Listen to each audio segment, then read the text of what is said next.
Selling your home can be one of the biggest financial moves you will ever make. But let's be real, it's not always smooth sailing. So today we're diving into the biggest fears and frustrations homeowners face and how to overcome them. Let's get started.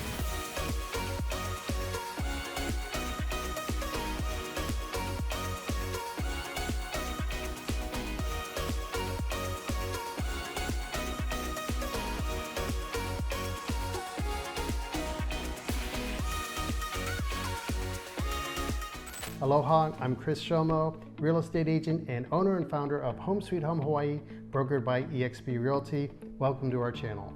So first we'll get into some of the fears, and they're not in any particular order, and then we'll get into some of the frustrations. So one of the biggest fears is not selling your home for the most amount you can get for it. You might feel like you're leaving money on the table, and this fear often stems from anything from market fluctuations. If the market's dipping, buyers might offer significantly less than you're anticipating. And also keep in mind overpricing your home. If it's overpriced too home, that can scare away a lot of buyers, leaving it to linger on the market for too long. We do have a lot of secret strategies, our special sauce that I can't share on this video here, but obviously reach out to me to learn more about them. But there are ways that you can get the most amount of money for your home in the time frame that you want and make it a smooth and enjoyable experience as well.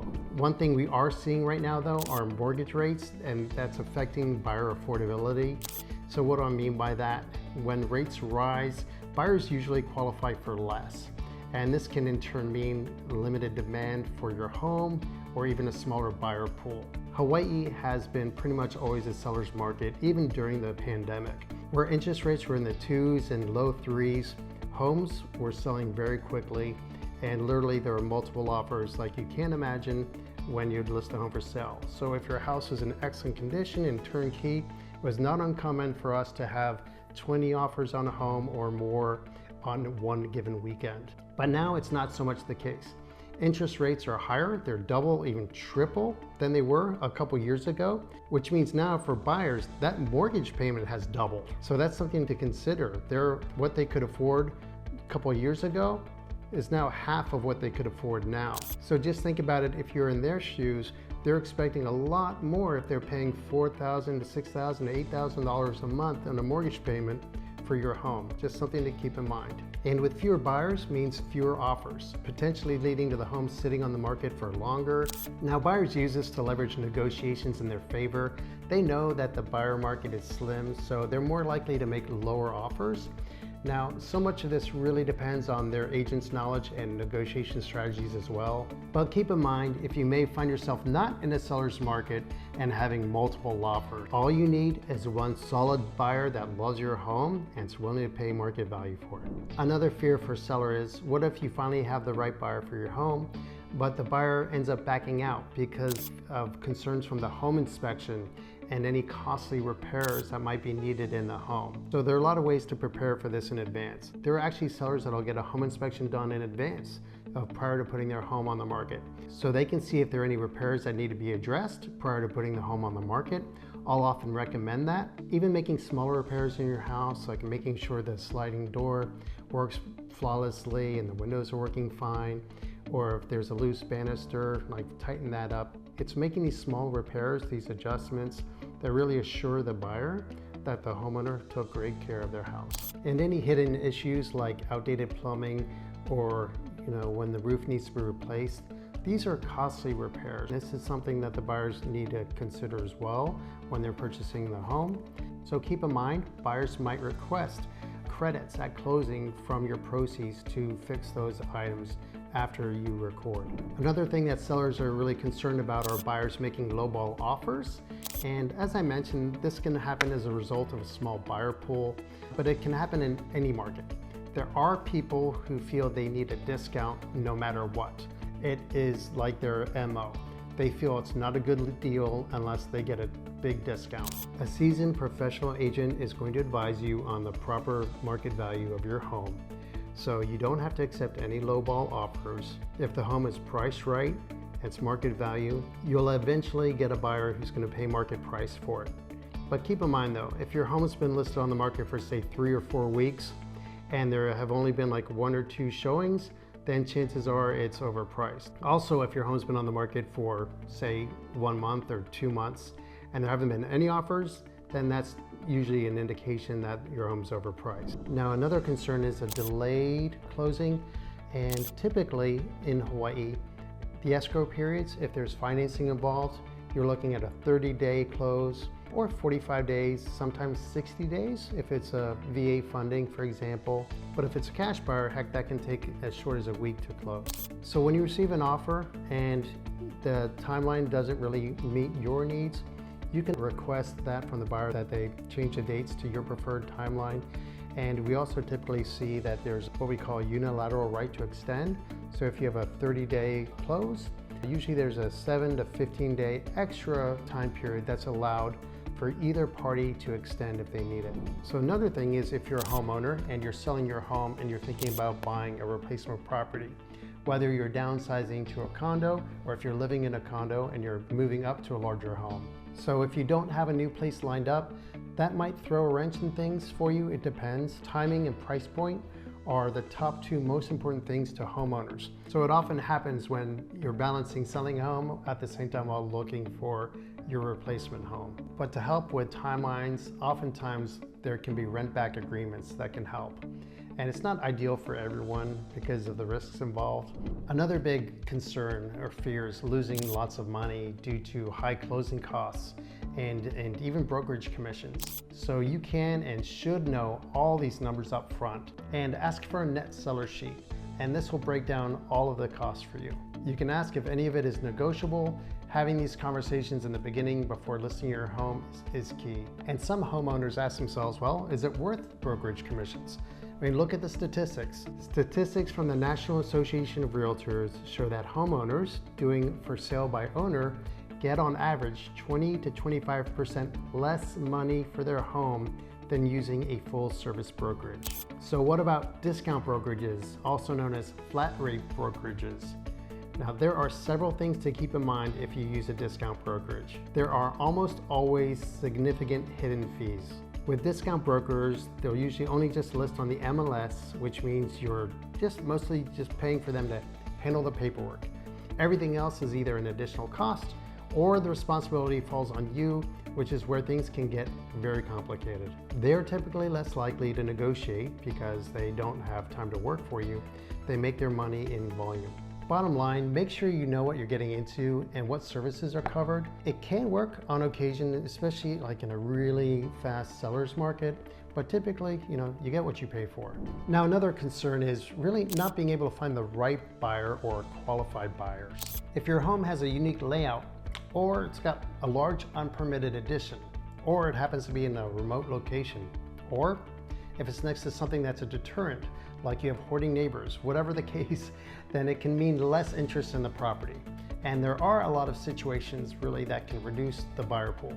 It's also financing limitations, like I mentioned, like not being able to accept certain types of loans or cash-only sales. And as I mentioned a little earlier, it's like if a buyer is backing out of the deal, and even with a signed contract, buyers can still walk away.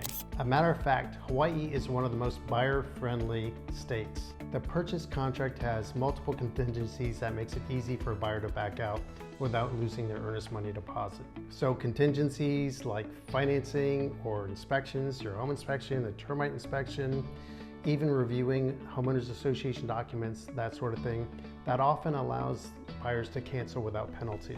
Also, there can be emotional uncertainty. So buyers, they may simply get cold feet, leaving you back at square one.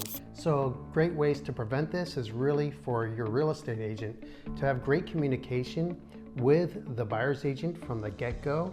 Make sure their financing is secure and in place, and make sure your agent speaks with the lender, the buyer's lender, to really make sure that they're solid buyers and they'll be able to qualify for the loan. That's super important. Another fear is unexpected fees during closing.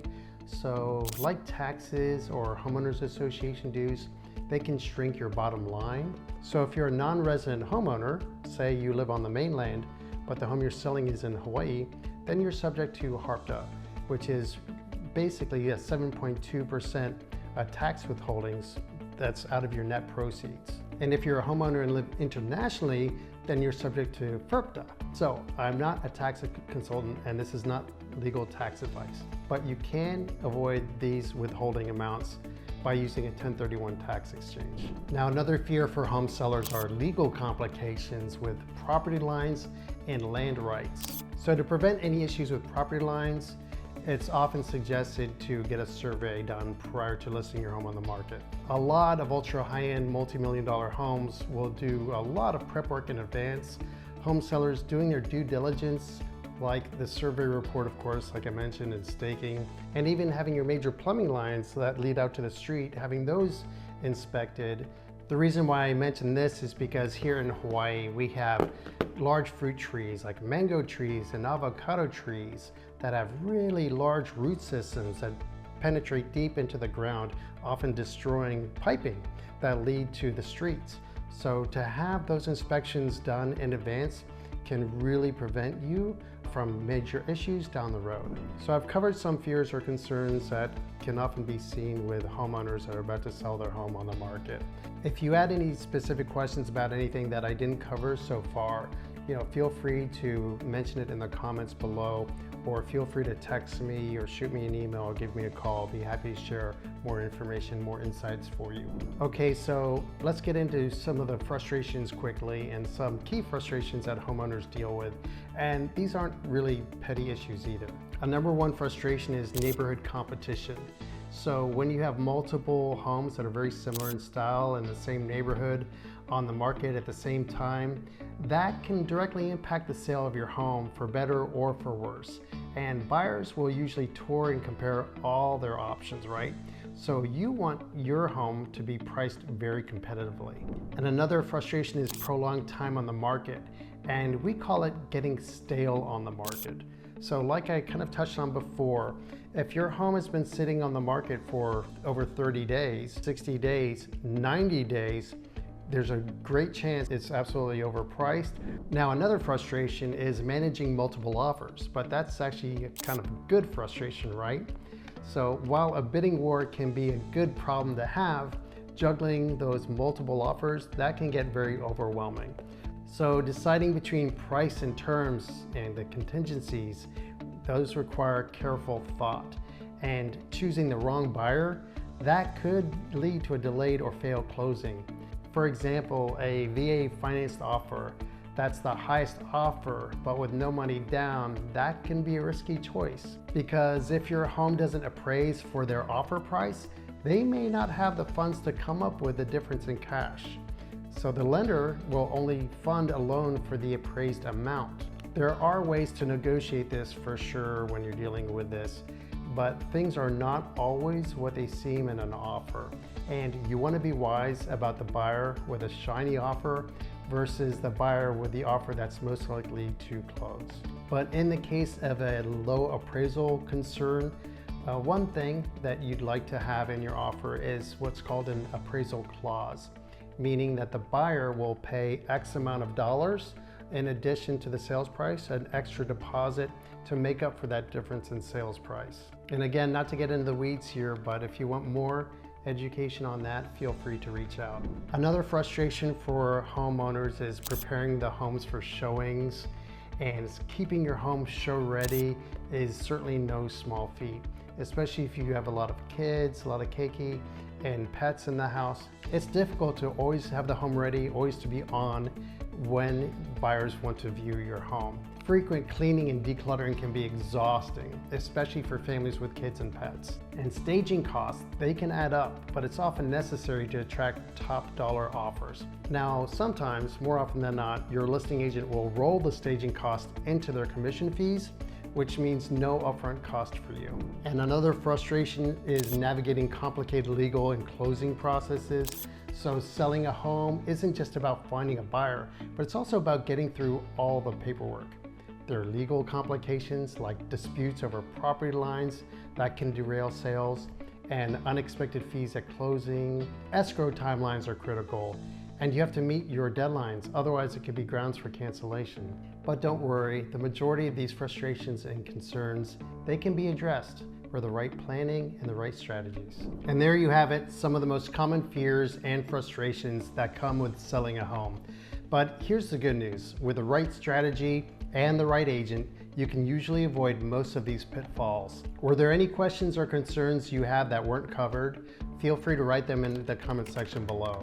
And if you're feeling overwhelmed or unsure about some of the next steps, reach out to us. We're here to guide you every step of the way, and you can text, call, or email me. My contact info is below. If you found this video helpful, please do us the favor of liking the video, subscribe to our channel, and tap the notification bell. That way you'll be alerted when we publish new videos and keep you in the loop of the Hawaii real estate market. Mahalo for watching, and until next time, aloha.